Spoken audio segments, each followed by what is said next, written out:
Chapter 50. My hands had been dressed twice or thrice in the night, and again in the morning. My left arm was a good deal burned to the elbow, and less severely, as high as the shoulder. It was very painful, but the flames had set in that direction, and I felt thankful it was no worse.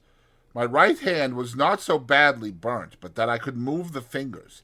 It was bandaged, of course, but much less inconveniently than my left hand and arm. Those I carried in a sling, and I could only wear my coat like a cloak, loose over my shoulders and fastened at the neck. My hair had been caught by the fire, but not my head or face. When Herbert had been down to Hammersmith and seen his father, he came back to me at our chambers and devoted the day to attending on me. He was the kindest of nurses, and at stated times took off the bandages and steeped them in the cooling liquid that was kept ready, and put them on again, with a patient tenderness that I was deeply grateful for.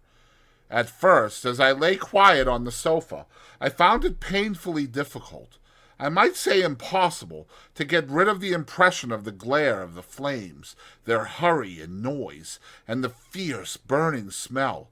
If I dozed for a minute, I was awakened by Miss Havisham's cries, and by her running at me with all that height of fire above her head.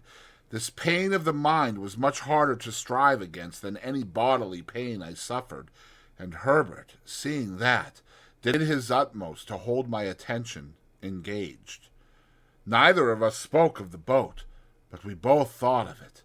That was made apparent by our avoidance of the subject, and by our agreeing, without agreement, to make my recovery of the use of my hands a question of so many hours, not of so many weeks.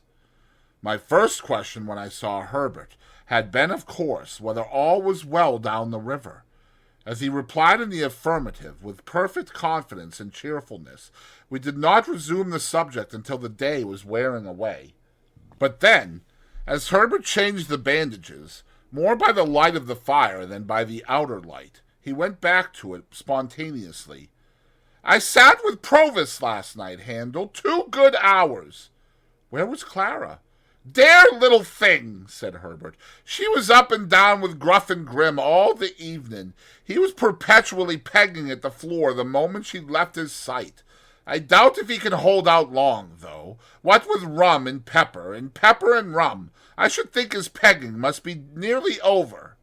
"And then you will be married, Herbert?" "How can I take care of the dear child otherwise?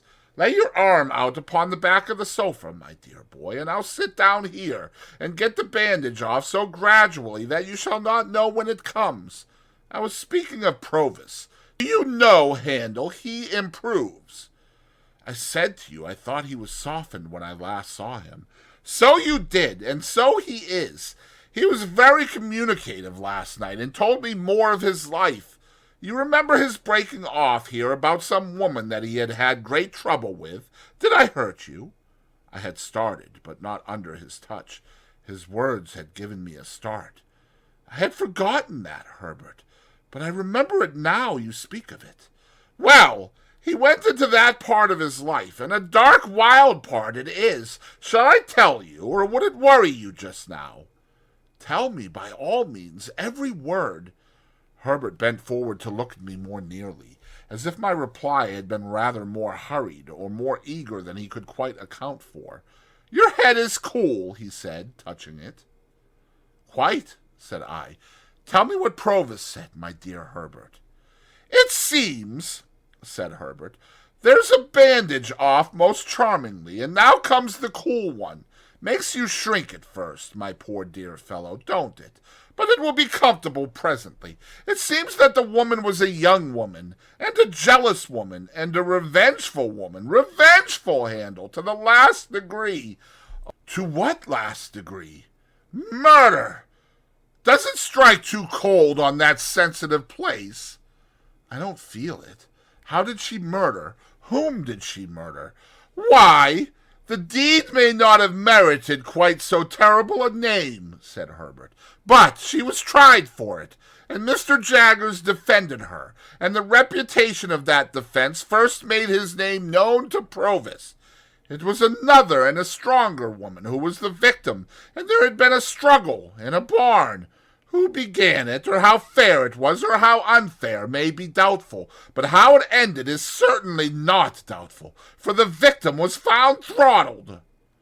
Was the woman brought in guilty? No, she was acquitted, my poor Handel. I hurt you. It is impossible to be gentler, Herbert. Yes, what else?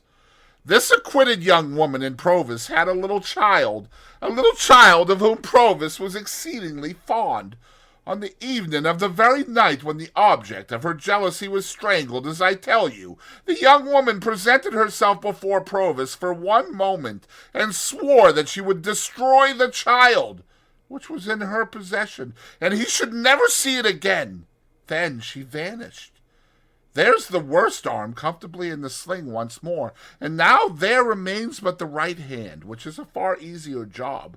I can do it better by this light than by a stronger, for my hand is steadiest when I don't see the poor blistered patches too distinctly. You don't think your breathing is affected, my dear boy? You seem to breathe quickly. Perhaps I do, Herbert. Did the woman keep her oath? There comes the darkest part of Provis's life. She did. That is, he says she did.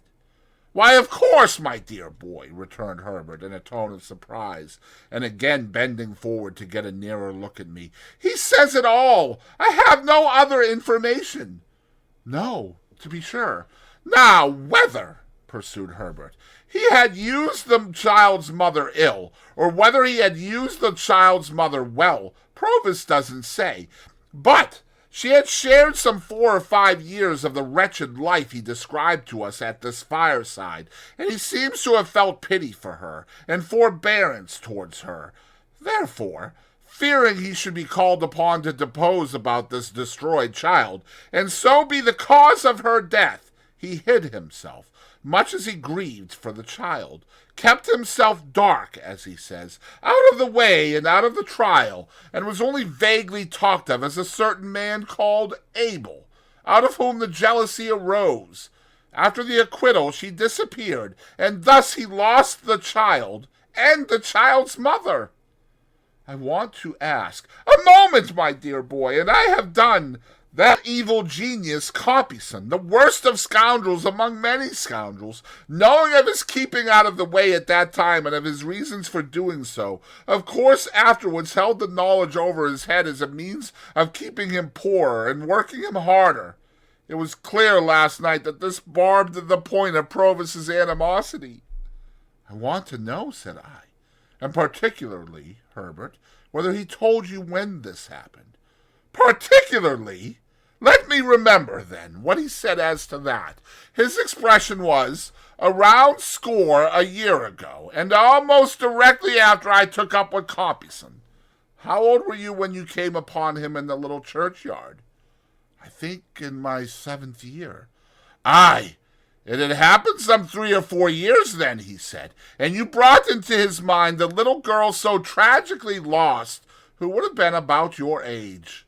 Herbert, said I, after a short silence, in a hurried way, can you see me best by the light of the window, or the light of the fire? By the firelight, answered Herbert, coming close again. Look at me. I do look at you, my dear boy. Touch me. I do touch you, my dear boy. You are not afraid that I am in any fever, or that my head is much disordered by the accident of last night?